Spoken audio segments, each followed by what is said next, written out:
in Dostoevsky's book, Crime and Punishment, he has his main character, Raskolnikov, decides that he's going to commit a murder, and he has very good justification for the murder. And Dostoevsky's very good at this. He puts his characters into very, very difficult moral situations and gives them full justification for pursuing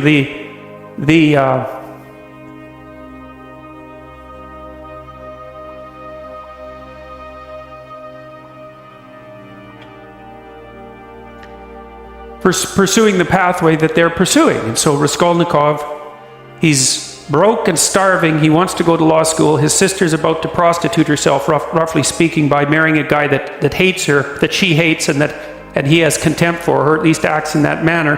He's trying to rescue his mother as well, who's also in dire financial straits. He goes to a pawnbroker to pawn his meager possession so that he can continue to scrape by. And she has this niece, I believe it's her niece, that's not very bright, who she basically treats as a slave and is horrible to. And so the pawnbroker has this money. Raskolnikov is in dire need. He thinks, look, I'll just kill her, because why the hell not? I'll take her money. She's not doing any good with it anyways. I'll free her niece, who's just lurking as a slave. She's got all these other people tangled up in her pawnbroker schemes. All that'll happen is the world will be a better place. And the only thing that's holding me back is conventional moral cowardice.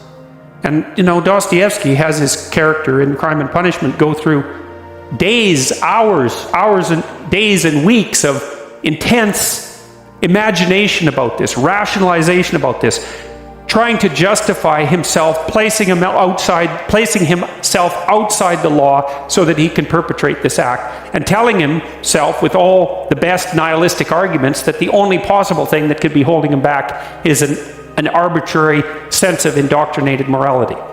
And so Dostoevsky explores that. He does commit the murder, and then of course all hell breaks loose because things don't necessarily turn out the way that you want. He gets away with it, however. Well, he gets away with it technically because no one knows he did it. But he doesn't get away with it in relationship to his own conscience.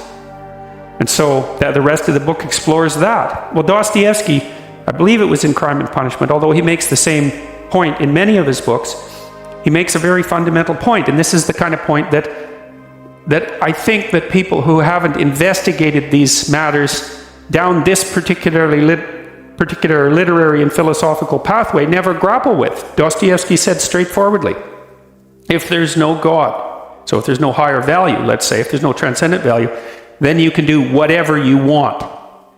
And that's the question that he's investigating. And you see, this is why I have such frustration, say, with people like Sam Harris, the sort of radical atheists, because they seem to think that once human beings abandon their grounding in the transcendent, that the plausible way forward is with a kind of purist rationality that automatically attributes to other people equivalent value. It's like, I just don't understand that. They believe that that's the rational pathway. What the hell is irrational about me getting exactly what I want from every one of you whenever I want it at every possible second? Why is that irrational? And how possibly is that more irrational than us cooperating so we can both have a good time of it? I don't understand that.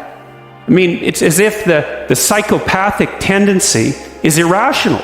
There's nothing irrational about it. It's pure naked self-interest. How is that irrational?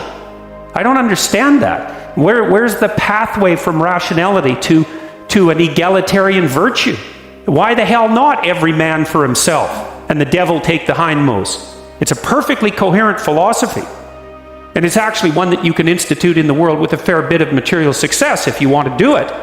So I don't see. To me, I think that the universe that people like Dawkins and Harris inhabit is so intensely conditioned by mythological presuppositions that they take for granted the ethic that emerges out of that as if it's just a given, a rational given. And this, of course, precisely not Nietzsche's observation as well as Dostoevsky's. That's Nietzsche's observation. You don't get it. The ethic that you think is normative is a consequence of its nesting inside this tremendously lengthy history, much of which was expressed in mythological formulation. You wipe that out. You don't get to keep all the presuppositions and just assume that they're rationally axiomatic. To make a rational argument, you have to start with an initial proposition. Well, the proposition that underlies Western culture is that there's a transcendent morality. Now, you could say that's a transcendent morality instantiated in the figure of God. That's fine. You could even call that a personification of the morality. If you don't want to move into a metaphysical space, I'm not arguing for the existence of God. I'm arguing that the ethic that drives our culture is predicated on the idea of God, and that you can't just take that idea away and expect the thing to remain intact mid-air without any foundational support.